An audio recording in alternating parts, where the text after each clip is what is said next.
This video is the first of a series of videos about my trip to South Africa.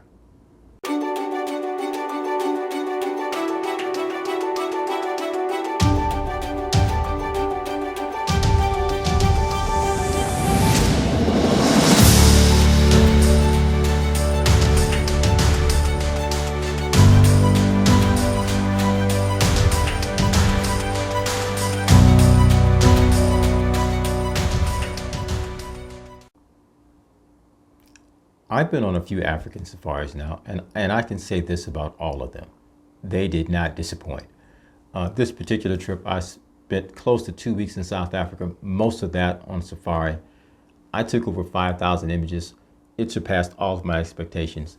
Now, I'm a bit of an obsessive, so you may not want to go out and take 5,000 clicks.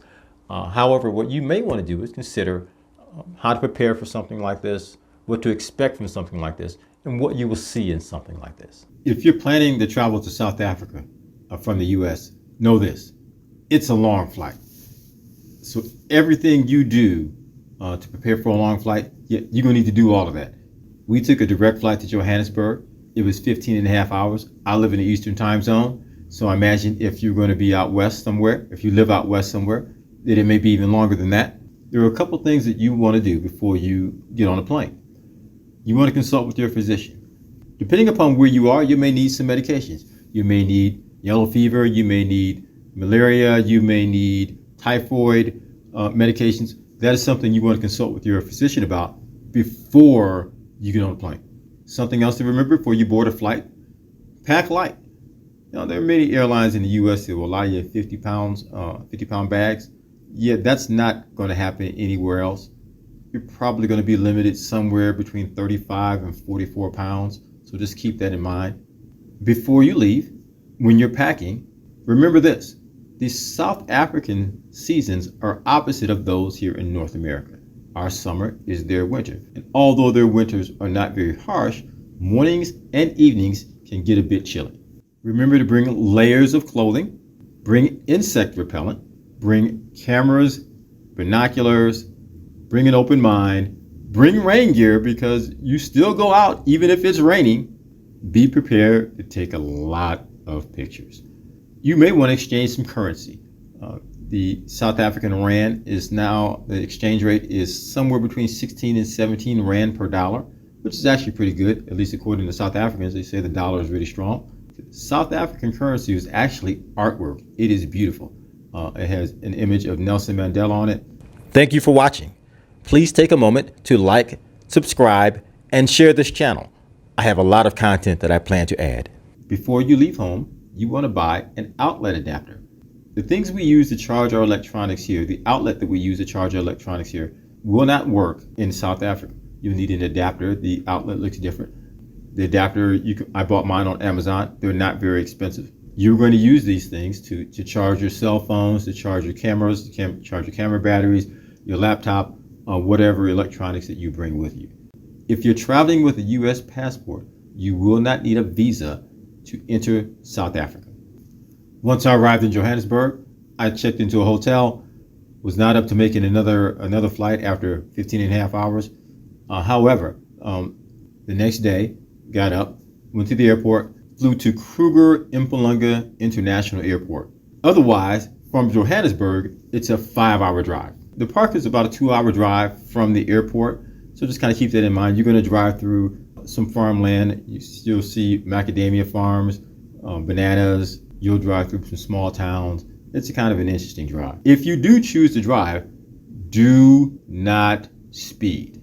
They will hand out speeding tickets, and they do so very liberally. When I arrived at the lodge, we were greeted and walked to our room, and they told us that there are 2 rules that you really need to obey. Rule number 1. Lock your door. Now that would seem obvious to many of us. However, they're not suggesting that you lock your door because of the people there. They told us that the baboons know how to open the doors. And so it was about then that I realized, I'm in a different kind of place.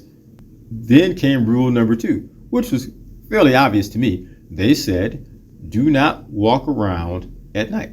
Don't leave your room and just wander around at night. There are a lot of things walking around here that you don't want to meet. There are usually 2 game drives per day. One in the morning, starts just before sunrise.